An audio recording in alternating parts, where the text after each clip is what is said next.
Hello everyone, welcome to Harish academy. మనం ఈరోజు two winding ట్రాన్స్ఫార్మర్తో పోలిస్తే ఆటో ట్రాన్స్ఫార్మర్లో గల లోపాల గురించి తెలుసుకుందాం. నథింగ్ బట్ డిసడ్వాంటేజెస్ గురించి. సో ఆటో ట్రాన్స్ఫార్మర్లో single winding is used as a primary as well as secondary. So ఈ ప్రైమరీ వైండింగ్ని మనం హెచ్వి వైండింగ్గా అనుకుంటే, హై వోల్టేజ్ వైండింగ్గా అనుకుంటే, సో ఈ హెచ్వి వైండింగ్లో ఒక ట్యాపింగ్ తీసుకోవడం ద్వారా మనకి ఎల్వి వైండింగ్ అనేది క్రియేట్ అవుతుంది. ఈ ట్యాపింగ్ పర్సంటేజ్ అనేది if it is less than 33.33 the auto transformer is not feasible, అంటే అంత ఉపయోగకరంగా ఉండదు. ఎబోవ్ 33.33% ఉంటేనే ఇట్ ఈస్ ఫీజిబుల్.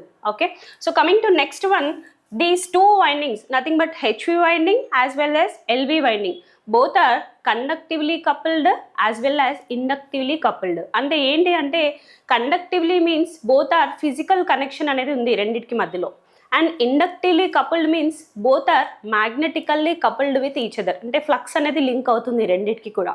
సో ఈ విధంగా ఉండడం వల్ల if there is any fault in the LV winding, so LV వైండింగ్లో ఏదైనా ఫాల్ట్ వస్తే that will be effect on HV winding also. HV winding మీద కూడా దాని ప్రభావం అనేది ఉంటుంది. This is one more disadvantage.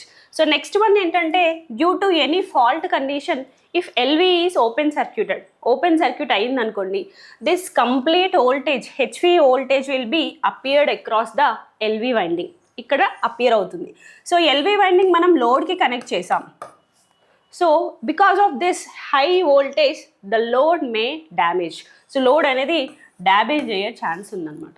So these are the important disadvantage of the auto transformer compared to the two winding transformer. ఇలాంటి మరిన్ని videos కోసం Harish academy యాప్ని డౌన్లోడ్ చేసుకోండి, జేఎల్ఎం కోర్స్ని పర్చేస్ చేయండి.